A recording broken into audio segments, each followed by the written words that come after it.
Live. I'm Steve Crawford. Today we're finally going to talk about ghosts. I've been avoiding the subject for a long time, for good reason. I've had a lot of scary things happen in my life from a young age up.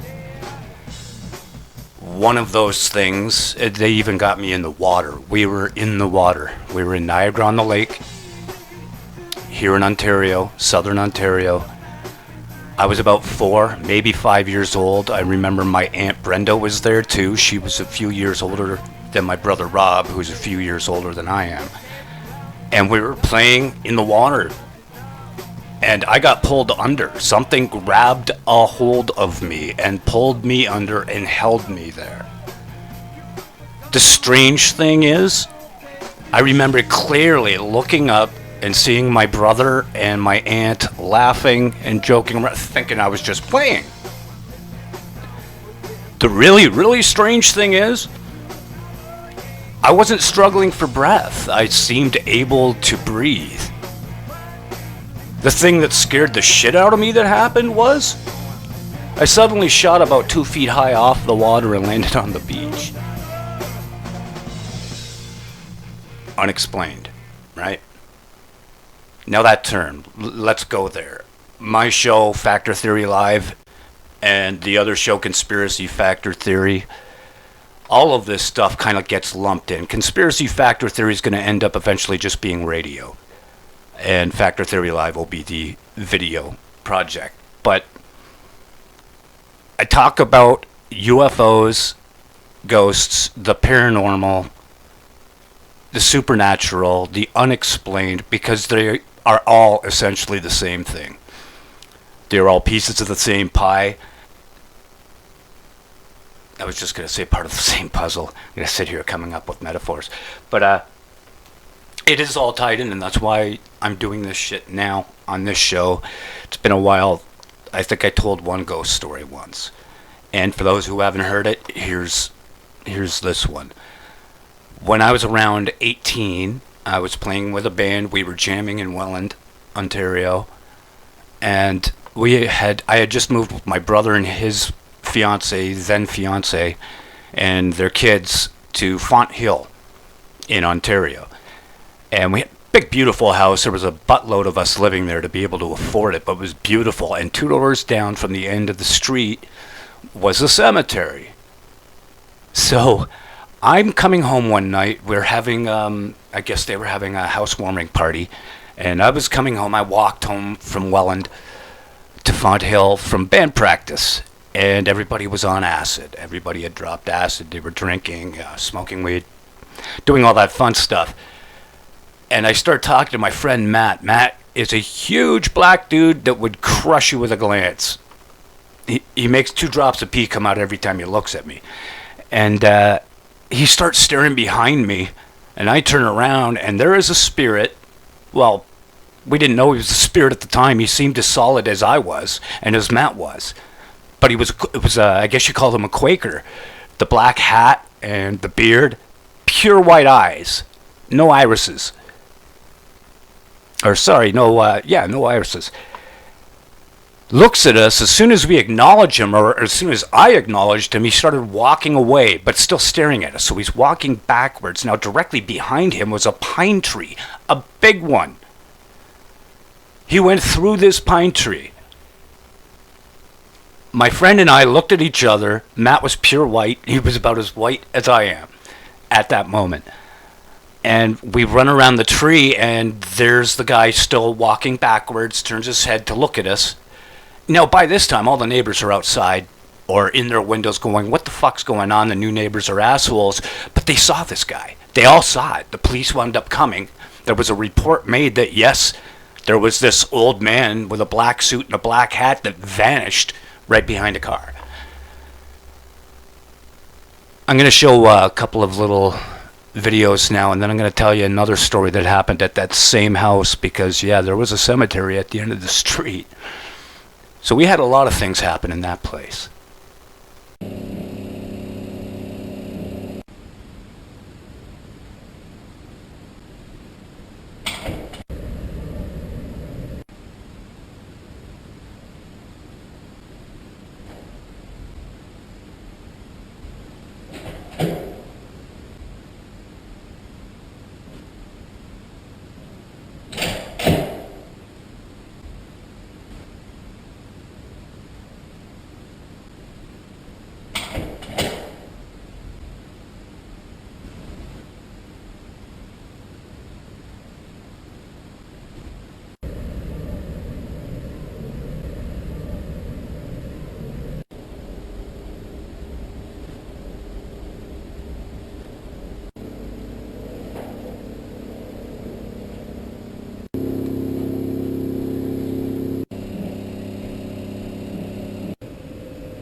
5. That's how many drops of pee came out. You may have noticed I'm wearing a different shirt. I spit coffee all over myself, had to change my clothes. When those papers flew up in the air at the second time, caught me totally unaware as I was taking a sip of coffee. Here's another one. Ghost story, that is. Now, in the same house I was talking about in Font Hill, I slept in the basement, which was the rec room, and it had a wood-burning stove in it, and we kept the wood a couple of feet away from it, 3 or 4 feet away from it, and I slept. Now, it was up against the basement wall, and then there would be a window up here, and I slept on the fold-out couch down below the window, but with my head at the other end, so I'd be looking at that window. Reading a book, got really tired, decided to go to sleep. Distinctly remember putting my book down on, like rolling over and kind of dropping my book down on the floor. And like I said, the wood-burning stove was at least 3 to 4 feet away. I woke up about an hour later, maybe, and the room was full of smoke. I was choking. Everybody in the house started freaking out. My brother dragged me out of there. We called the fire department. They came down, and they saw that my book, they said the cause of it all was my book. And we said, how could that happen? I dropped it on the floor. And they said, well, this book was sitting right on top of the wood-burning stove, and there was a little slit at the top. And they were still kind of perplexed as to how a flame, because the flame was pretty low, it was like embers, right? You know, just going down to ash. And they were perplexed how all of a sudden it jumped up and lit the book on fire. So lucky, it was just a book, right? So, okay, they cleared the smoke of the room. My brother's then fiance tries to stop me from going downstairs. She goes, what are you doing? And I'm going back to sleep. She goes, what are you, fucking nuts? And even my brother's like, dude, you can't go back down there. I was like, fuck, guys, I must have thrown the book and not realized it. And just walked down the stairs. I go back to sleep. Once again, I decide, well, the box was 3 to 4 feet away, the box of wood. I decide I don't want to take any chances. And I took the box and moved it across the other side of the room, which had to be diagonal, because I put it in the corner of the room on the other side of the room, which would have been diagonally about a 6-pace, good pace walk for a guy that's like 5'8". Okay, I'm 5'7.5", but anyway. Go to sleep. Wake up again, choking. Fire department's back. I get dragged out of the room. My brother didn't go back to sleep. Lucky for me, he's paranoid too. He smelt the smoke right away, got me out of there. This time, the fire department was really perplexed because what caught on fire was the box of wood. A piece of wood inside and tried to say, oh, something must have jumped out. But no, it was 3 to 4 feet away from a iron black wood-burning stove. And it was embers. So you tell me, what the hell happened there? I think something wants me dead. Well, I know somebody wants me dead, but I think something that I can't see wants me dead. Here's another one. The following program deals with a controversial subject. The theories expressed are not the only possible interpretation. The viewer is invited to make a judgment based on all available information. In the quest for evidence, 2 researchers from UCLA got more than they bargained for. Kerry Gaynor and Dr. Barry Taff were witness to one of the most celebrated cases in ghost hunting history, the Entity case. It was later popularized in a book and a film called The Entity. But what the real investigators found when they met the victim of the haunting was more bizarre and more compelling than any movie. When I went over to her house, we conducted about a 2-hour interview, and during that time she told us a lot of interesting experiences, but I knew she was holding something back. And at the end of the interview, she finally admitted to us that she was attacked and raped by the ghost. At that time, we thought she was probably crazy. The events that then transpired over the next 10 weeks were chronicled in the Journal of the Institute of Electrical and Electronic Engineers, including the night the investigators went from being skeptics to true believers. The lady screamed out, "It's in my bedroom." We ran in there. She shouted out, "It's over in the corner." We fired our Polaroid camera in the direction that she said. We didn't see anything, but the picture came out bleached out white completely. She shouted out again, "It's in the corner." Again, we fired our camera, and it was bleached out completely. At that point, I thought the camera was just malfunctioning. I waited till she said it was gone, and I took 2 control pictures. Those pictures are perfectly normal pictures. The only difference, she said it was in the corner in the first ones, and in these, she said it was gone. A few moments later, we felt a cold breeze of air coming through the door, accompanied by a horrible stench, a stench so foul, some people were vomiting. We fired the camera in the direction that that breeze was flowing towards us, and again, the picture was bleached out completely, except at the bottom of the doorway, you can see a little round ball of light. A few minutes later, she screamed out, "It's right in front of my face." We fired the camera, and the face was completely obliterated. But you can see the curtains behind her, you can see her dress. She shouted out again, "It's right in front of my face." Again, the face is completely obliterated. Now, those were her exact words, "It's right in front of my face." Once again, I wanted a control picture. I waited till she said it was gone, and I took the final picture. And this is a perfect, normal picture. It's just dark because we didn't adjust the setting. There's a scratch on it, which we put on it when we tried to clean it a little bit. But otherwise, it's a normal picture. The only difference between these two, in one, she said it was in front of my face. In the other one, she said it was gone. Even with these pictures, Gaynor still had trouble convincing his colleagues at UCLA that he was on to something significant. Initially, they would say, "Well, you're hallucinating." So then I would look at them and say, "Well, we've got 20 witnesses." And they would say, "Well, then it's obviously mass hallucination." Gaynor returned to the house a number of times, bringing more witnesses with him, and the eerie phenomenon became even more pronounced. We started seeing balls of light lighting up the walls, and everybody in the room would see this. And the lights would get bigger and bigger and brighter and brighter. And at some point, I finally started talking to it. And I said, "Well, if you're really here, come off the wall," because what I was concerned was that somebody in the room was faking it, and they were projecting the light onto the wall. Well, when I asked that question, the light lifted off the wall, floated into the middle of our room, started spinning and twisting and expanding in different directions simultaneously. It had full parallax. We could see it from all sides, and I had 9 professional photographers set up in the room that were shooting it from all sides. The lights came in, it was like, it almost come in like in a state of anger. It almost came in, all right, here I am, this is me. And it came in, it kind of did a little thing in the group, and then it was gone. It was the most extraordinary thing we've ever come across.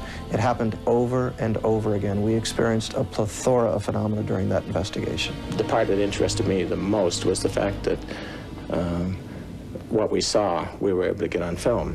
The photographers at that session had only limited success capturing the entity on film, with one notable exception. What we see here are reverse arcs of light.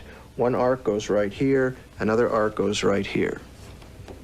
Now, the reason this picture is so important to us is that the arc on the wall, if it were really on the wall, would be bent, because those 2 walls there are perpendicular. It's not bent, which means the arc is floating in space.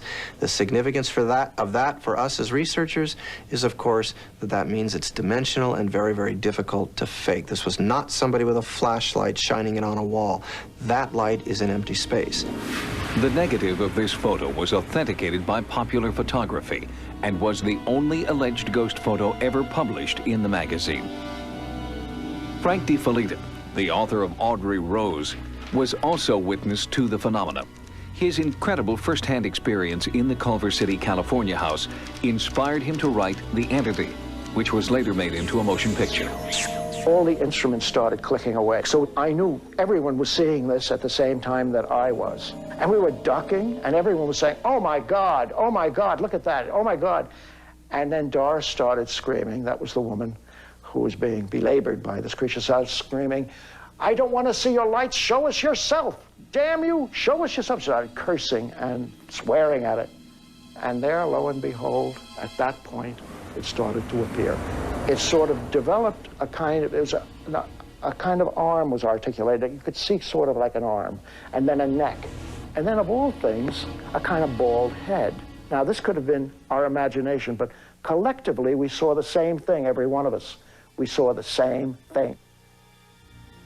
But we don't consider our pictures proof of anything. We consider them part of the struggle to gather evidence to try to understand this phenomenon. During our investigations, we spend thousands of hours trying to be in the right place at the right time. In the entity case, for some reason, we were there. We were there at the right time.